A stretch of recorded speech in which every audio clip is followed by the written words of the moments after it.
Vertical section and transverse section. अब यहाँ पे कंसेप्ट ये है कि कोई भी ऑर्गन, जब हम हार्ट की बात करेंगे, so heart is an organ, उसका मेन रोल क्या है? पंपिंग। पंपिंग का मतलब क्या हुआ? It is going to pull the blood and it is going to push the blood. लेकिन पुलिंग एंड पुशिंग हम तब साबित कर पाएंगे जब हमने हार्ट को कट किया। कहने का मतलब यह है कि जब तक हम ऑर्गन को कट नहीं करेंगे उसका हम फंक्शन प्रूव नहीं कर सकते हैं। किडनी, किडनी का मेन रोल क्या होता है? To receive the blood, to filter the blood, to form the urine. लेकिन कट करने के बाद nephron is the part which is going to receive the blood, which is going to filter the blood, which is going to form the urine। पहले आपने क्या बोला कि kidney blood को रिसीव करेगा, फिल्टर करेगा, यूरिन बनाएगा, लेकिन काटने के बाद अपन ने क्या बोला? नेफ्रॉन करता है। तो सीधा सीधा ये कंसेप्ट है कि कोई भी ऑर्गन का अगर हमको डिटेल फंक्शन पढ़ना है तो हमको उसको कट करना ही पड़ेगा। सेम वे अगर अपन बोलते हैं कि टेस्टिस स्पर्म बनाता है, एक्चुअली टेस्टिस स्पर्म बनाता ही नहीं है, टेस्टिस के पार्ट्स स्पर्म बनाएगा। तो अगर हमने टेस्टिस को कट किया तो अंदर में कुछ ऐसे पार्ट्स एक्सपोज होंगे which is actually going to form the sperm।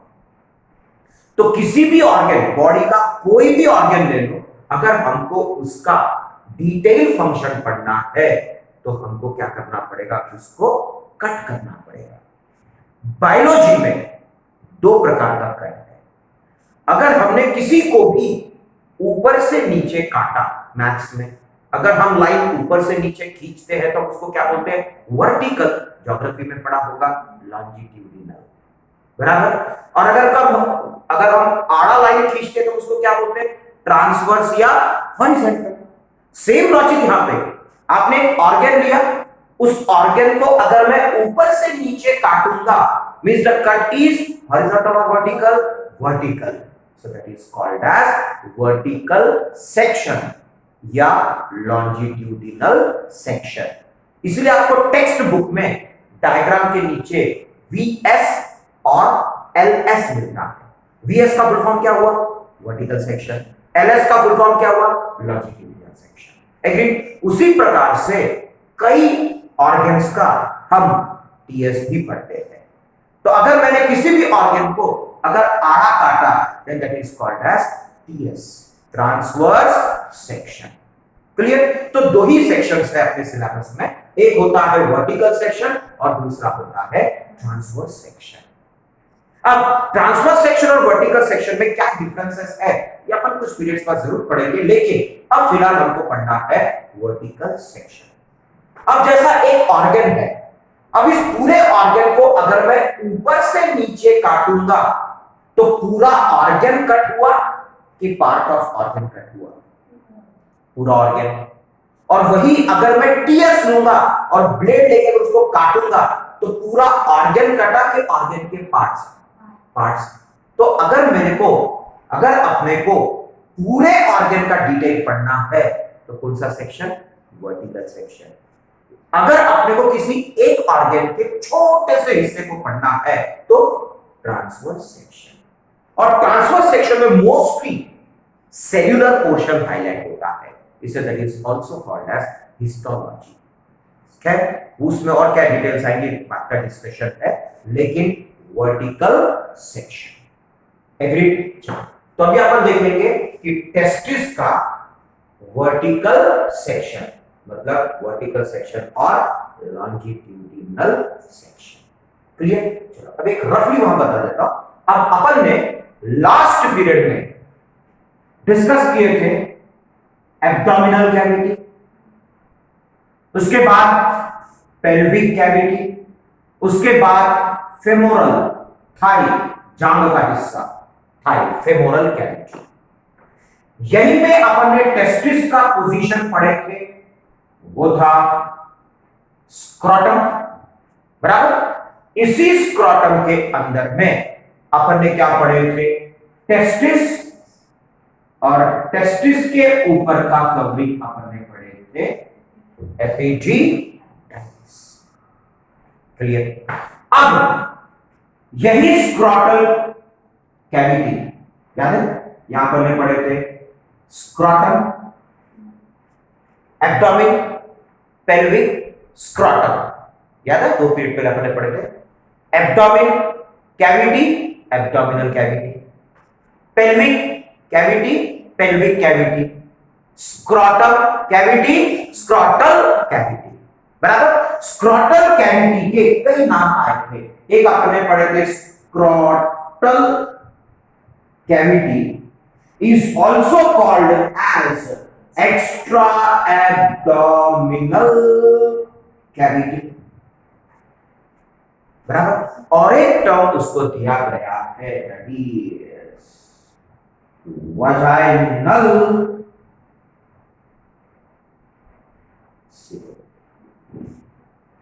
अब अपने दिमाग में एक चीज घुस चुका है, वजाइना वर्ड आपके बराबर हम किससे उसको रिलेट कर देते हैं? फीमेल के साथ। जरूरी नहीं है कि अगर मैं हाथ बोलूंगा तो आप बोल सकते हैं कि मेल में प्रेजेंट है फीमेल में नहीं है, या फीमेल में प्रेजेंट है मेल में नहीं है। नो, ये तो ऑर्गन कॉमन है। कौन बोलता कि टेस्टिस मेल में ही है? भाई testis is actually a gonad and gonads are present in both the sexes. gonad is present in male, gonad is also present in female. The only difference is male gonads are testes, female gonads are ovary. Male gonad is forming gamete, female gonad is also forming gamete. कोई कुछ नया चीज बनाना क्या वो? नहीं। Clear? तो ऐसा कोई शब्द को किसी एक सेक्स के साथ रेस्ट्रिक्ट मत करो साइंस में। कहीं ना कहीं वो यूटिलाइजेशन होता है, उसका एक मीनिंग ऐसा फिक्स नहीं रहेगा। तो सेम में यहां पे भी वजाइना बोले बराबर डेफिनेटली फीमेल वर्ड दिमाग में आता है, बट नहीं। अब अपन ये भी साबित कर देंगे पढ़ते पढ़ते कि why it is called as vaginal coelom. अब जब अपन ने स्टार्टिंग के पीरियड्स लिए थे तब अपन ने वहां पे बॉडी के कैविटीज के बारे में पढ़े थे। पूरे शरीर को काटो, अंदर में स्पेस मिला, बॉडी कैविटी, साइंटिफिक नेम बताया था सीलोम। ऑर्गन को काटो, अंदर में स्पेस पड़े थे, ल्यूमेन। तो सीधा सीधा चाहे वो ल्यूमेन हो चाहे वो सीलोम हो, है क्या दोनों भी? स्पेस। फर्क इतना है कि स्पेस की पोजीशन के अनुसार उसका नाम वेरी कर रहा है, जबकि दोनों कॉमनली क्या है? It's a space. The space inside the body coelom, the space inside the organ lumen. फर्क कहां पे है? ओनली पोजीशन, जिसकी वजह से नाम चेंज हुआ। इसे कई जगह पे कई टेक्सचुअल मैटर में आपको सीलोम वर्ड कहीं ना कहीं मिला तो समझ जाना कि coelom is basically related with cavity. Body cavity जरूरी नहीं है, सीलोम का मतलब कहीं ना कहीं वो कैविटी से रिलेटेड है, ल्यूमेन भी तो कैविटी से रिलेटेड है। बराबर? सीलोम वर्ड आया, इसका मतलब यहां पे ये क्या है? स्पेस है। तो सीलोम का मतलब क्या हुआ? Space, cavity. अब ये साबित कर देंगे कि why it is called as vaginal coelom. दूसरा चीज, जब अपने फीमेल रिप्रोडक्टिव सिस्टम का आउटलाइन पढ़े थे तब मैंने आपको एक कंसेप्ट दिया था कि फीमेल में एक अमेजिंग कंसेप्ट है, और वो ये है एक महीने में, एक समय में, एक ओवरी में सिर्फ एक ही ओवा बनेगा। ऐसा क्यों? फिर मेल्स में एक ही समय में मिलियंस ऑफ क्या बनते हैं? स्पर्म, दोनों में भी वो। जबकि मेल में 2 टेस्टिस है, दोनों टेस्टिस एक्टिवेट है, हर महीने में मिलियंस ऑफ स्पर्म बन रहे हैं। फीमेल में दोनों ओवरी है, लेकिन दो में से कोई भी एक ओवरी एक्टिवेट है और दूसरा डीएक्टिवेटेड है। वो सब रिजल्ट्स हम फाइंड आउट करेंगे। तो यहां पे आज एक और इंपॉर्टेंट चीज है कि टेस्टिस और ओवरी को हम कंपेयर करेंगे, और ये जरूर साबित करेंगे 2-3 पीरियड बाद कि ओवरी में ओवा बनना क्यों रेस्ट्रिक्ट होता है, क्योंकि एक लेयर है जो टेस्टिस एंड ओवरी में कॉमन है, और उसी लेयर की वजह से ओवरी में ओवा बनना रेस्ट्रिक्ट हो जाता है, और उसी लेयर की वजह से टेस्टिस में स्पर्म बनना रेस्ट्रिक्ट नहीं होता है। तो इसे वो लेयर समझना बहुत जरूरी है, और उसी लेयर के साथ साथ में हम वजाइनल सीलोम भी साबित करते हैं। बराबर? अब ये लेयर्स बोर्ड्स में इतना इफेक्टिव नहीं है, बट कॉम्पिटिटिव में बहुत जरूरी है सब चीजें। क्लियर? तो अभी हम लेयर्स भी साथ साथ में हाईलाइट करेंगे। Okay, clear? तो आज अपन टेस्टिस के अंदर मतलब वीएस पूरे पार्ट्स पढ़ेंगे, प्लस ये भी साबित कर देंगे कि scrotal cavity is called as vaginal coelom. Coelom का मतलब कैविटी। एग्रीड? चलो अब साथ में साबित भी करेंगे। अब ये हो गया टेस्टिस, लेकिन टेस्टिस अकेला नहीं, मैंने आपको क्या बताया था, testis plus epidermis together it is called as testicles. याद है? तो हमको एक्चुअली यहां पे लेना है वीएस और एलएस ऑफ टेस्टिकल्स, मतलब हम एपिडर्मिस भी कट करेंगे। कारण उस दिन जब मैंने आपको मेल रिप्रोडक्टिव सिस्टम बताया तब आपने क्या पढ़े थे कि टेस्टिस में से स्पर्म निकलता, फिर वो टेस्टिस का निकला हुआ स्पर्म अपन ने क्या पढ़े, एपिडर्मिस में जाएगा, वास डिफरेंस में जाएगा। लेकिन लास्ट में कंक्लूड क्या किया था कि बना हुआ स्पर्म टेस्टिस से निकलने के बाद एपिडर्मिस में कभी नहीं जाता। आज हम कट करेंगे तो पता चलेगा कि एपिडर्मिस के कौन से पार्ट से स्पर्म पास होता है। क्लियर? चलो अब आपने 11th में या 10th में कहीं ना कहीं एक्सक्रीटरी सिस्टम पढ़ा है। किडनी को काटो तो किडनी के अंदर जो यूरिन बनाता है वो पार्ट का नाम क्या पढ़ा आपने, नेफ्रॉन।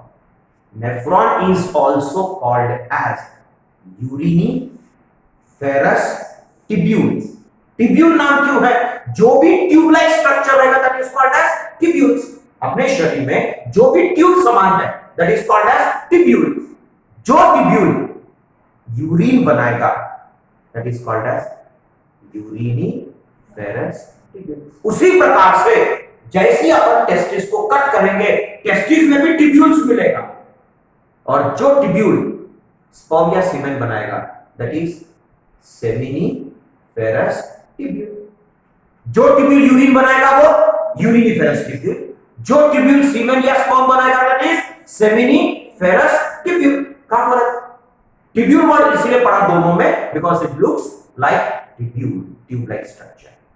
यूरिन बनाता है करके यूरिनीफेरस ट्यूब्यूल, सीमेन स्पर्म बनाता है करके सेमिनीफेरस ट्यूब्यूल। लेकिन ये कब पता चलेगा, जब उसको कट करेंगे। आपको किडनी में यूरिनीफेरस ट्यूब्यूल कब मिला, जब हमने किडनी को कट किया। तो हमको सेमिनीफेरस ट्यूब्यूल टेस्टिस में कब दिखेगा, जब हम टेस्टिस को कट करेंगे, इसलिए हम काट रहे हैं। बराबर? तो कट करने का एम भी मालूम होना चाहिए कि हम उसको काट क्यों रहे हैं। भाई पढ़ना है, उसका फंक्शन पढ़ना है, तो फंक्शन पढ़ना है तो कट तो करना ही पड़ेगा। तो कौन कौन सी पार्ट्स हाईलाइट होती है ये इंपॉर्टेंट है। अब बताओ यूरिनीफेरस ट्यूब्यूल हो चाहे सेमिनीफेरस ट्यूब्यूल हो, फर्क कहां पे? दोनों में कॉमन वर्ड क्या है, tubule, because it gives the appearance of tube like structure. बराबर?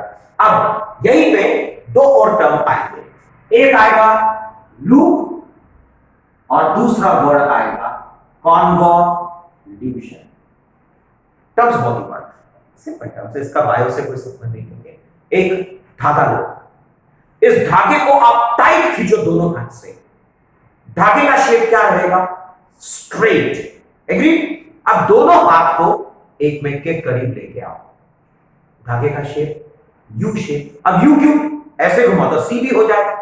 तो सिंपल मतलब यह है सिंगल टर्न। अगर सिंगल टर्न है that is called as loop. Clear? तो सिंगल टर्न में यू शेप लेना जरूरी नहीं है, अल्फाबेट सी शेप भी तो हो सकता है, बट एक इंपॉर्टेंट चीज है उसमें, एक सिंगल टर्न है तो हम उसको क्या बोलेंगे, लूप। और अगर सपोज बहुत सारे टर्न्स हैं तो हम उसको क्या बोलेंगे, कॉन्वोल्यूशन। अब ये इंग्लिश का टर्म है, लिटरेचर। अब यहां पे आपको कैसे दिख रहा है, बहुत सारे यू टर्न्स दिख रहे हैं आपको, उतार चढ़ाव, उतार चढ़ाव।